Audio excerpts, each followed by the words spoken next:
सरकारी शाळांतील शिक्षकांसोबतच विनाअनुदानित आणि स्वयंअर्थसहाय्यित शाळांमधील शिक्षकांना टीईटी बंधनकारक करण्यात आली आहे।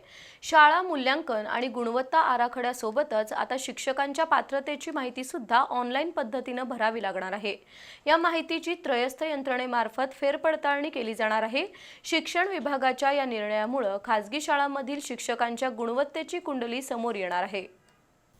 सर्वोच्च न्यायालयाच्या आदेशानंतर सरकारी आणि खासगी शाळांमधील शिक्षकांना टीईटी उत्तीर्ण असणं अनिवार्य झालंय। त्यामुळे गेल्या काही दिवसात टीईटीच्या परीक्षेला बसणाऱ्या शिक्षकांची संख्या वाढली आहे।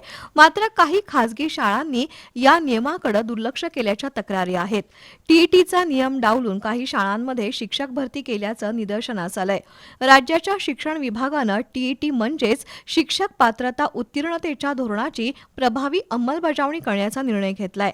खासगी, विनाअनुदानित आणि स्वयंअर्थसहाय्यित शाळांनाही हा निर्णय लागू झालाय। शाळा मूल्यांकन आणि गुणवत्तेच्या आराखड्याची माहिती ऑनलाईन पद्धतीने भरली जाते। त्यामध्ये आता शिक्षक पात्रतेचा नवा रकाना जोडण्यात आलाय।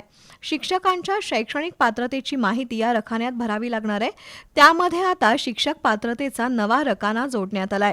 शिक्षकांच्या शैक्षणिक पात्रतेची माहिती या रकान्यात भरावी लागणार आहे।